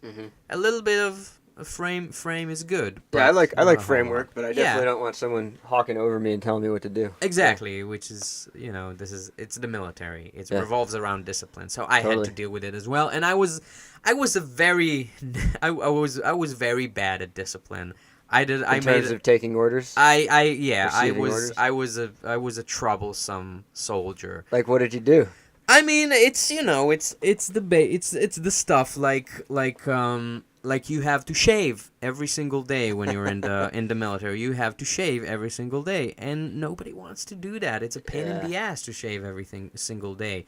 I have my grooming is every 3 days, so I have like a 3-day regimen. Right, It's more than most women. Yeah, I mean, yeah. Especially in Bushwick, most women stop shaving these days. Oh yeah. Oh, I mean, to each his own. Yeah. But in the military, you have to follow the regulations, because there's this disciplinary officer that is gonna come to you, and he's gonna measure like your hair with a ruler. With like an actual ruler, literally with a ruler, and tell you. They pull it up with a ruler. What is it, an inch? We do centimeters, but they're gonna be like, yeah, you're 1 millimeter over what you should be. And then what happens? And then they give you a punishment. Like they can tell you to go, and they can tell you to just do like a disciplinary punishment thing. Like they can tell you like a chore. To do a chore, to go to the kitchen and do like an extra washing dishes chore, or do this or do that. No, like flogging or whipping or beating or anything, right? No, not at the place that I was at. I believe but I think usually, at least the Israel military is pretty good with that. That's what I hear. There's no violence. It's like one of there's very few. Of course, there are incidents, as always, but usually they make the press eventually, and usually everybody's, very angry, and people lose their jobs because of that. Usually the treatment of soldiers doesn't get to this place of really physical damage and harassment. There's some sexual harassment, like every system, and it's also very, like, the system is trying very, very hard to deal with it. Yeah, there's a lot of rules against sexual harassment, and there's a lot of lectures and classes being done. Those are always just embarrassing. They just don't work. It's like when you're demonstrating what to do and what not to do. It's just always like I'm always the one. Like I'm just a comedic mind. I'm just making fun. I have to make fun of that shit. Oh yeah, I actually. Because it's always just like it's never even close to like showing you what actually is happening, and it's so easy to laughable. It's like my school had like it's. Like this is such an American thing of doing like a sexual harassment class. Mm-hmm. And again, for me, thinking about it, I also thought about it like 2 days ago, and it instantly came. By the way, I'm also very interested in doing stand-up eventually. Well, yeah, we're hanging out in the right circles. Yeah, so the stage is there for you. You could stay on the same stage you're on. Oh no, stay for sure. I just haven't got to it. I'm collecting material though. But one of the ideas, like when I thought about it, like was like how, like, because a sexual harassment class, you really are explaining things that should be obvious. To people. Like, how hard is it not to sexually harass someone? Like, how hard is it? You don't need to know a bunch of rules. You just need to have common sense and decency as a human being, and realize that somebody in front of you is a human being also. Yeah, I mean... And not do anything to make them feel very uncomfortable. On the spectrum of offenders, I mean, there's a wide spectrum, and the people who are going to do it, like, and do it bad, nothing's going to stop them. Exactly, they're going to do it until you put them in jail or something. And I'm nobody's innocent. Like I have done stuff in the past which once I saw the reaction of the person in front of me, once I sat down and thought about it, I realized that I was out of line. I realized that I did something that made another human being feel uncomfortable. And, it wasn't anything bad, of course. But you it was just... you crossed the line. I crossed the line, and when I bad about everybody it... has to push their environment. Everybody has to push and test their Exactly. environment to become an adult. Yeah. But that's why you have empathy. Yeah. So you can look at the other person's reaction and say, "Oh my God, that wasn't good." And you just hope that they can have empathy back and forgive you. Exactly. First of all, always apologize. Never say all these people who say she was asking for it. Yeah, no, or even all these people who say it wasn't sexual harassment. No, I mean, if the person felt harassed by it, then it is harassment. Yeah. I mean, even if you didn't think that it was bad, see the reaction and just take ownership. Just say, you know what? I'm sorry. I love that, I was out of line. Ownership. Own what you did. Exactly. Be an adult. Own it. Exactly. Apologize. And for the Good next stuff. time, I will learn from that experience. Yeah. And I always prefer to err on the cautious side. I always prefer to be too cautious, to the extent where someone would go why isn't he? I'm just being cautious. I'm just being cautious. Like you don't make moves on people you're interested in. You wait and wait and wait and wait. No, I do make moves, but I always do them. I always try to make my moves. I always try to make my moves obvious in such a way that the other person always has a choice to say no. Right. Yeah, consent is the big word that floats around Bushwick, and I think the world right now, it's becoming a very popular word. Exactly. Which is a good thing. As long as you give the other person a chance to say no, I feel that it's I think it's a weird dance because you don't want to be over explaining everything, and flirting is a thing. People want to be flirted with, and they don't it's not sexy if you're asking for yes all the time. Right. You're right. But there is such a thing as engaging in a way where you're not you're saying making someone feel they have no choice. But it is a dance, and I feel like people sometimes get stuck in this well, it didn't used to be that way, and no, it didn't, but times change, so change with the times. Don't stay stuck in the past. Now things are different. Yeah, the same thing applies to work, technology, everything. Yeah. We have to change. So. Yeah, exactly. So maybe in the past maybe in the past it was more obvious. Maybe I don't know. Probably people got harassed back then as well. That Definitely, they just it weren't make vocal it any better about back then. Exactly. If anything, it was worse, and maybe things are getting better now. Exactly. So it's times have changed. Yeah. Please move on with the times. And if you're having difficulties realizing where the boundaries are, just fucking figure it out. I mean, that's what you have a brain for. Just figure it out. Yeah. Figure out what your boundary is. There's such a wide spectrum of people out there, so it's there's always going to be that person where it's what you're saying maybe doesn't apply, and we have to figure out a different way to address it. But what you're saying makes a lot of sense. Yeah. Common sense. Yeah. So you think of yourself as an artist, right? Yeah. You think of yourself as an entertainer? To some extent, I guess. But you come at it from the artist, you want to make art. Yeah. That's probably why I like you so much, man. I mean, I'm surprised. You told me, you said back then that I when we started this thing that I really work the crowd, and I really work people, and I was kind of surprised by that. Because, you do though. Because in my mind, I'm not. In my mind, I'm there's other people who are much better at the crowd working and the entertaining bit than I am. I mean, I love the stage, but I don't want to come on stage and just feel like I have to entertain someone. Yeah. I want to do what I want to do. I want to do something that is my own, and if somebody likes that, they can come and watch me, and if not, they can stay home or go and watch somebody else.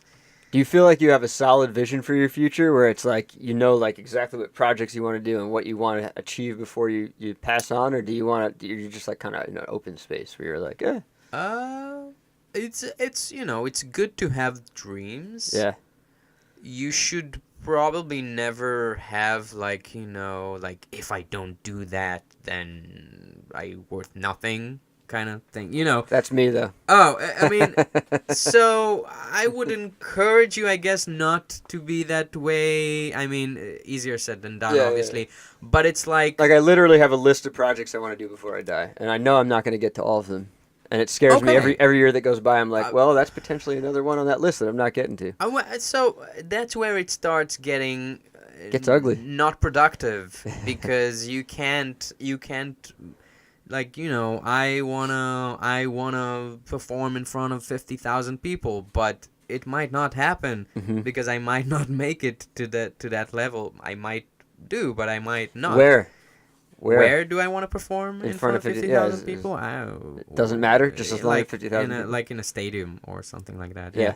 But it might not happen, and I'm not gonna kill myself if it doesn't. Yeah. It's good to have dreams as a goal in the distant future, but don't plan out your life so systematically that you're gonna get it's gonna bring you down every step of the way just from seeing all the stuff that you don't accomplish. But if we are talking about stuff that I'm very interested in, I wanna bring this band to a place where many, many, many, many people are exposed to our music on a regular basis from all over the world. I wanna write a Broadway musical, and I Do you have the idea already? You know what it is? Yeah, I know what it. That's the thing. I've been knowing what it is even before I knew that I was going to write it. I knew the idea from when I was 15, 16, but it's like, but it's also, it's something that you need to take a lot of time to bring into fruition. And then I just want to also do a bunch of things that are not related at all to my art and my music, like travel the world and and see a lot of stuff. Oh, I actually had this great idea that I want to do someday, which is a combination of, because I've been, a few months ago, Anthony Bourdain, Anthony Bourdain, the chef, he committed suicide. Yeah. And I didn't hear of him. I didn't hear about him before he committed suicide. But found out about him after he did. I found out about him after he committed suicide. Some guy shared an article about him and about his life and about what he's been doing for the past few years. And I got very, very interested. Amazing dude, also because I love cooking and I love like food. I really honestly enjoy food. You learn a lot about like people around the world through him because he travels so much. Oh, definitely. He just learned about all these people everywhere. It's funny. I just saw an episode that he did in Jerusalem. Yeah. And it's a very interesting to see like also somebody else's An American take on I mean, but a considerate, thoughtful American. It's very American. He's very he goes to these people houses from both sides, from the Israeli side and from the Palestinian side, and he's always trying to kind of make peace. He's always trying to kind of go. I've heard him talk about specifically those two interactions. How about you go to their village and have a coffee with them? On how about you sit with your neighbors, blah blah blah, and it's like.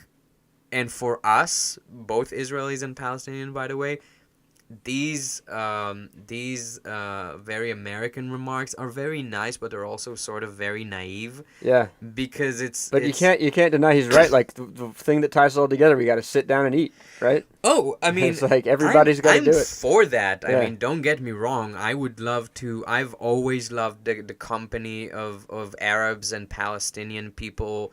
Whenever I got the chance to do it in Israel and in here as well, it's much easier here. It's much easier abroad. When you are far away from the conflict. Obviously, it's very like rooted. Yeah, and I not going anywhere anytime soon. I genuinely love them. I genuinely think that we are brothers, the two nations, like Israelis and Palestinians. We are brothers. We are from the same family. We have the same traditions, mentalities, everything. We're so similar, but also we're so different, and the differences go so deep. And also sometimes it's like just because this is not just our conflict. It's the entire world's. And everything single is so person, stuck the way it is. every and connected. single nation in the world has got a stick in the mud in Israel and has got an opinion about what should be done. And frankly, it makes the conflict so much worse. Yeah. Because imagine that you have like a fight with your roommate in the apartment and you're just trying to like cool off of each other and just stay in your own corners for a while just for things to relax and be able to talk again. But then people keep coming into your house and telling you, oh, that thing he did to you was really nasty. I think you should say something to him. Oh, that thing that he just I saw him go into your room and sniff about. This is very not like people keep coming. People keep coming and inciting more and more violence and more because they want. They want to sell more weapons, or people profiteering from the war. So wars are profitable in so many ways. It's very good for business. Long list of people making money off of exactly. it. Yeah. Very good for business. So it's like so it's like these sayings of like maybe just sit together and eat are very naive. But it's fine. I talked about the dude and I like him a lot. I like his really. Now that I got to know the stuff that he did. Yeah. Yeah, it's a real shame that he committed suicide. Yeah, I mean, especially he had kids and everything too. I think so. Yeah, from what I read. But seeing his program, I have a similar but kind of different idea from my side as well. That I want to have a TV show where I get to travel the world and make music with the local people and the local music and go to some place that nobody's ever heard about. You need a skeleton crew. Yeah, or get picked up by a network or something. You get funded. It's a dream. Once again, I have all these dreams in my head. The problem is that you can't do all of them at once. So I'm just focusing on one thing. Yeah, you gotta focus on one thing at a time. And there will come a point in the future where I say, okay, I focus on this thing enough. It has come to a point where I can leave it for a while and go and do something else, and then I can do whatever. I can do this thing, I can do, and there's always ways. This is what I found out, that people say that it's very hard to be an artist in the terms of like there's no opportunities and I don't think of it that way. I think it's very easy. I think the hardest thing about an artist is being ready for the opportunities as they come. Right. Is having the infrastructure to actually receive. I can't take it. Like, if I had luck come my way right now in so many ways, I'm not in a place to take advantage of it. Exactly. I wouldn't. Exactly. It's not that I'm not mentally ready. I'm just, whatever, financially, whatever it is, there's circumstances, and they're going to make it very difficult. Exactly. Yeah. If somebody came today and he was like, I'm going to give you $1 million to do a TV show, I would take that offer. I would do it, but I don't know if I would be ready to do it. I don't know if the result will be as good as I want it to be, as I think of it in my head. And eventually, I'm going to just go ahead and say, I'm ready for that. Give me $1 million. I'm ready to make that. Yeah, if anybody's hearing this podcast and you have $1 million by any chance, then Ian here. I got plenty of ideas. Is ready and to some of them are even already written. I mean, the thing with film and TV and everything, you don't underestimate the writing. So many people are trying to get in there, but if it's not written, that's like, it's going to kill you. Right. So many people do get money. They get money, they get deals, and they can't get past even the writing phase. Yeah. So I think a lot of talk around that is like, just have it written. Don't wait for that shit. Write it yourself and get that ready to go. Oh yeah. Even a rough draft is like way ahead of the game. Yeah. Which is why I think that's the hardest thing. The hardest thing is to get your ideas out there even before anyone is interested. Yeah. And you have to kind of convince yourself that it is worth it. Yeah. And you have to kind of convince yourself that, today I'm going to put all those mundane things that I do just to keep myself financially and keep myself healthy. I'm going to put them to the side for just a second and just work on like creating something that is new and has no profit whatsoever in the near future, and just create it and just have it out there. And I believe if you keep doing it, and if you convince yourself that it is worthwhile to do that, and then at the same time you develop your infrastructure and putting yourself out there to people, eventually somebody will be interested. And somebody we're at an hour and 36 minutes, and that's kind of my good advice, God. man. That's great advice. I usually end these things asking people to give advice. Right. Do you want to give any more advice? Because that itself was a great bit of advice. You've had a lot of great advice this episode. Yeah, actually. I mean, I'm like, I think that's it. I think that's the advice that I have. I think I'm not. Like, I can talk about advices for hours and hours. Yeah, there's so many. We can talk about all of them. And also, I am this kind of person where a lot of people come to me. People who know me come to me to ask for advice. I think just because I listen to them and I can actually. But yeah, I can talk about it for hours and hours. But in the end, I think the best advice is the way I live. Mm-hmm. Because I don't just say that somebody needs to do this and this and that. I actually live that. Yeah. Or at least I try to the best of my abilities. Yeah. So if somebody just heard me talking for an hour and a half now, they probably have all the advice that they're ever gonna get from me. If anyone has any specific questions, sure. I mean, I would love to do my best to answer. His email is in the description. Yes, and yes. You can cast him in Advice. movies. You can cast him to score. You can And cast also him to play a living room show through Artery. And also, honestly, I don't think that I am that big yet that I can actually give advice to people. Like, I'm going through these things myself. I don't as well. either think I Yeah. am technically either, but I've been in plenty of events where I'm asked that question. Yeah. No, it's always a good question. I get it. you know? I get it. Yeah, I get it. and actually, I'm gonna tell you, you are, man. You're living it, and you are in a place to give Thank advice you. because there's Thank plenty you. of people who are dreaming it and not doing it. Yeah. You know, Thank you. dreams. The moral of the story is don't dream, just do.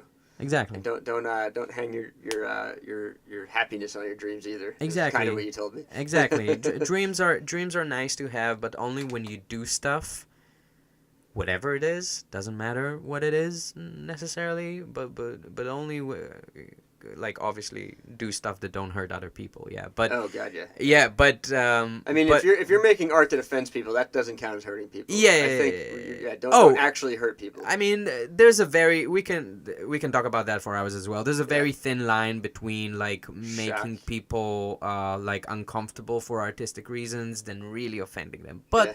Never mind. I mean, no. The point is like, but if you're doing it for stuff. artistic reasons, do it. Yeah, and some people need to be offended. And do stuff, and only when you do, because when you dream, it's all in your head. Yeah. When you do stuff and you're putting yourself out there, you get reactions from people, and that's how you can shape yourself. Yeah. The reactions. I'm guessing you're saying some of the reactions aren't so good, right? Some of them are great.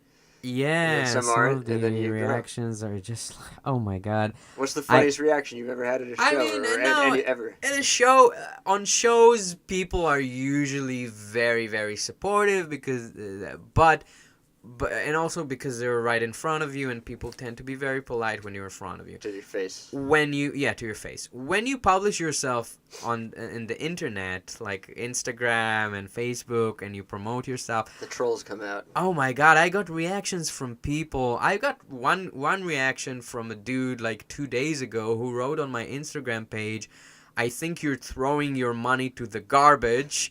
You should practice more and be better, and then maybe someone like like something that is really like this guy had a really he took the time out of his day to let you yeah know he that. had like a really I can't imagine a day in my life that is so bitter and so painful that I feel the need to take time from my day to make somebody else feel miserable. Like, I've never had a day like this. Yeah, guy, go take that time and go make something. But apparently, why are you wasting your time making people feel like shit? But apparently this guy did, and I'm sorry for him. But That's funny. and also fuck him. Yeah. Because I'm doing what I do, and I never asked. People think that just because they're exposed to your material, they are entitled to tell you what they think about it. And that is actually not true. You know, I do my art. I never asked for your opinion. I never asked what you think about it. And I never do. I never go to people who hear unless it's like very personal, unless it's like a friend or something. But I never go to my audience and say, what did you think about it? Because I'm genuinely not interested. Mm-hmm. I mean, if you like it, that's amazing. That's great. I'm happy that you loved it. And if you I've been difficult with compliments in the past. Now I've grown past it, and I'm like, whenever somebody compliments me, I'll be embarrassed, but I'll say thank you, and I'll be like, okay. And it's nice sometimes to get a validation. It's nice, but in the end, it's not what drives me. I can't fuel my machine based on that. But if you want to give me a compliment, as I do a lot to artists that I like as well, I give compliments out all the time. It's a nice thing to do. It's a good thing. I always err more on the compliment side. I think we need more compliments. Give out. Positive feedback. I mean, by all means, give out compliments. Yeah, the critical thing. I think like everybody thinks they should be critical because I actually do want to be criticized. I want to know where I'm not coming across. But there's a fine line between like that being productive and harmful. I do want useless. I do want to be criticized as well, but I go to specific people that I want to be criticized by. Same. I have people I trust. Exactly. And I know that this person is going to give me their opinion, and even if it's negative, it's going to be presented in a constructive way, and I can trust this person to help me grow. I'm not interested in what some guy on Instagram thinks or on YouTube. Like, you can keep your opinion to yourself. Basically, it's not something that I'm interested in hearing. I'm gonna say for the record, just because I'm trying to expand my comments, I want more comments. Give me more comments. Yeah. And you know what? I agree with you 100%. But I'll take the negative ones. Throw me some shade. I'm fine with it. Go ahead. Just troll my page. Go ahead. I've been living this life long enough. I can deal with criticism. Yeah.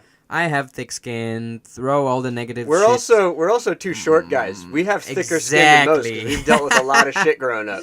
Oh my God! I thought we would get to that subject because I'm glad we didn't. I didn't forget it because the subject is because the podcast is short, bald, and angry, and I'm not bald, but I'm short and angry. You got the anger in you. We have the anger in us. Every short guy. Yeah. Every short guy we learn how to be cool and chill, but we're ready to like kick back the shade. Throw the words at you. No, I mean, we're witty. We're witty because we can't fight. I've never met a short guy in my life that wasn't angry, and you can be a very chill person, but then you have to direct your anger somewhere else. You have to be an artist, or you have to be something like that. But we also have to stick up for ourselves from time to time. Yeah. Not so much anymore. People don't really fuck with... when I was growing up, I was fucked with every day of my life, but now I feel like people are... when you're an adult, life gets better in some ways, Yeah, it gets better.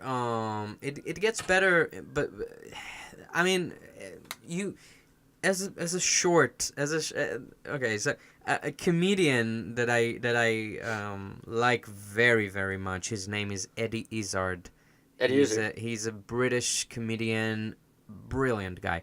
And he wrote a biography recently, an autobiography, and I read it. And he's not short, but he's transgender and has always been a transgender throughout his life.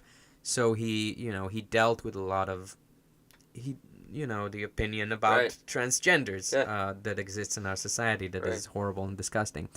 The opinion, not the And we are open-minded, two open-minded short dudes, right? In support of transgender. Oh, definitely. I mean, I'm in awe of transgenders, of just what people like that have to deal with day to day, and how they do it and how they express themselves. It's amazing. Mm-hmm. But he said in his book that some people are born to this mentality of being invited to the party. Mm-hmm. some people are just always invited to the party. Mm-hmm. And you usually have to be either very good looking or very rich, usually, or have some kind of edge or be in some kind of environment naturally where you have this edge, where you're just always invited. You're just always invited to the party and you never have to work for it. Mm-hmm. People just see you and they go like, he's coming. I want this guy Mm-hmm. or this girl or whatever in my party. And those people grow up with the sense that they don't really have to work for anything because they're always invited.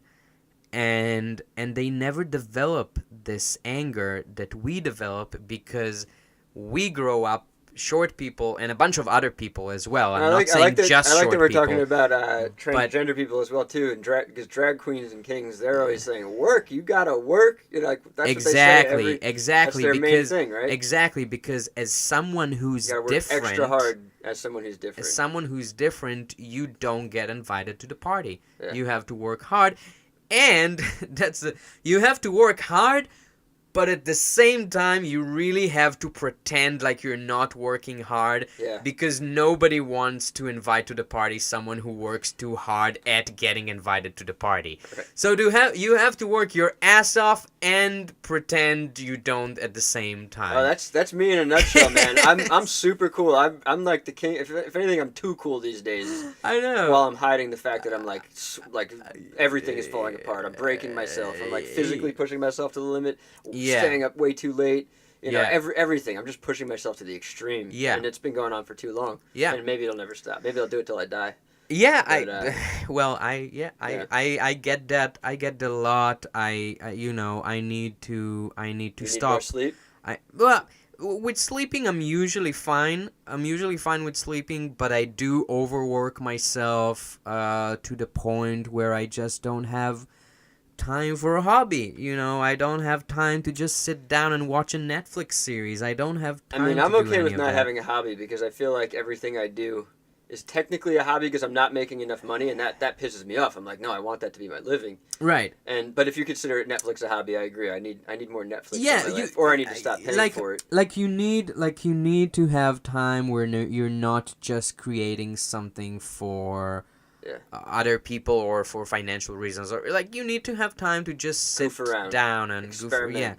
And do shit and or go on a vacation, you know. What's or that? Have What the is money to do that, you know. I don't know what that is. So it's like, so you have to take this time off, but again, at the same time, you have to kind of, but then you have to reach a certain point where you can do that because you have been invited to enough parties, so you can relax a little bit. I don't know. It's this thing where you kind of and this mentality. Party economics. Exactly. And this mentality is throughout your entire life. You can never get rid of it. Even people who come from this mentality and who eventually, like, quote unquote, make it and become famous or rich, or just these people who now everybody wants at their party because they're famous and rich, and they usually still stick with that mentality as well. And they either get very depressed because they always feel like it's never enough, or they stay workaholic and they still work their ass off even if they don't need to, and overstress themselves and die young.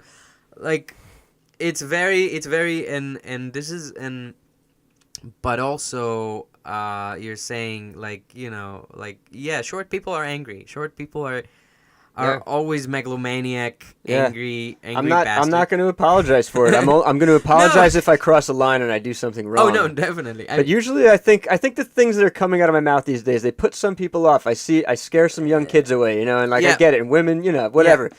But I don't know. I'm not being too mean, and some people need to hear some of the shit that comes out of my mouth. Yeah, definitely own up to it. Yeah. I'm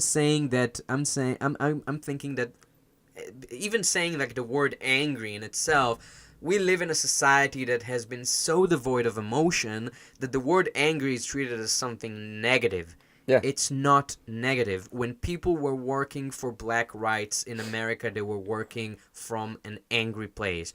When people were working for the independence of India from the British rule, or for the independence of Israel from the British rule. They were working from a place of anger, and they Yeah. got many people come from the place of anger, and they got a lot of good shit done for many, many people. I guess the point is, use your anger as a fuel for something positive. I love it. Don't be like an angry fucking bastard that just goes around and does damage to people, because Yeah. then you're not. I'm guilty. I'm guilty of that. I can own up to that. I can, as an adult, own up to walking around being angry and trying to make people feel shitty because I feel shitty. I've been there and done that. Yeah. Yeah, but it is. I mean, yeah, as you say, in order to be an adult, you have to test your limits. But eventually, you need to come to a place where you're like, I'm gonna use my anger for something. I'm gonna use it as a fuel. Yeah. Every day that I feel that things are not going my way, I just, people do it in various ways. My way is to think about how bad the world has been to me, and how, even though it's not true, but it's in my mind, it's the feeling. Think of how bad people have treated me in the past, and say, you know what? I'm fucking pissed off, so now I'm gonna create something. Now I'm gonna write a new piece of music so I can show them that they were wrong and I were right the entire time. And it's a way of cheating yourself. Obviously, it's not real. I mean, obviously, most people are not out to get me. Mm-hmm. Obviously, even though I have to say, just one last thing about the short thing, that it's funny that when you're short and people, very nice people, give you compliments, it sometimes comes in this backhanded way where it's like an insult. Like, I remember like doing the recording session, and one guy who was there after the recording session saying to me something along the lines of, you have such an enormous talent in such a little guy. Like, such enormous talent in such a little guy. And I was like, thank you. Like, in my, I said thank you, of course. But in my head, I was want to like, make a list of all these, because there's got to be some that are just like outrageous. I can't think of any of them. I know exactly what you're talking about. In my head, I was like, okay, thank you for saying that I'm talented. I really appreciate that. Or like, you're pretty cool for a short guy. Exactly, you're pretty talented. Exactly, but yeah. I'm not talented despite being short. Like, it doesn't work that way. Are you not? Yeah, are you not? Am I not just talented? Can you not just say you're exactly. talented? Just leave it at that. It's as if bigger people have more space for talent in their body. Like, what the fuck are you talking about? I think it's the other way around. I think their heads are their brains are too small, and they're yeah, I mean, they're lightheaded and they can't think straight, and they're bumping into shit, knocking everything over, and very inconsiderate. Yeah, yeah. But you think about this. You think about this, and you get pissed off at these people. Obviously, never to their face. You don't want to be like a really mean bastard. Depends how much I've had to drink. Exactly, but you get pissed off at these things, and then you say, you know what, I'm gonna create something. Yeah. And even if it's not real, even if those people are not really out to get you, they didn't really try to. It doesn't matter. It's for you. Art is the best therapy. It's for you. You need to deal with this, and you need to deal with this in an artistic way and in a therapeutical way. And if it helps you, if it does the job, then by all means do it. By all means use it. Use that anger. Yeah. Use it. It's a source material. Thank you very much for not just coming on the show, advice. But for ending on a note that really like helps explain the anger element, because I think the short, bald, and angry thing has some people with question marks over their head. Yeah. And you just articulated it perfectly. So, yeah, man, thank you for coming on and talking to me and everything. I really appreciate it, man. Yeah, I really enjoyed it as well. It went by like very quickly. It does. Man. It's very fun and enjoyable, and it flies by. We hit an hour and 55 minutes, man. Oh, man. So let's play some music. Let's hear you play some music, man. All right. Cool. Okay, let's do that. All right. You're recording? Yes. Take 2. All right.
You're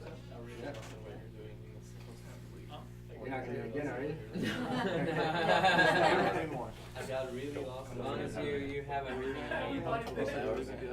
More than maybe. Okay.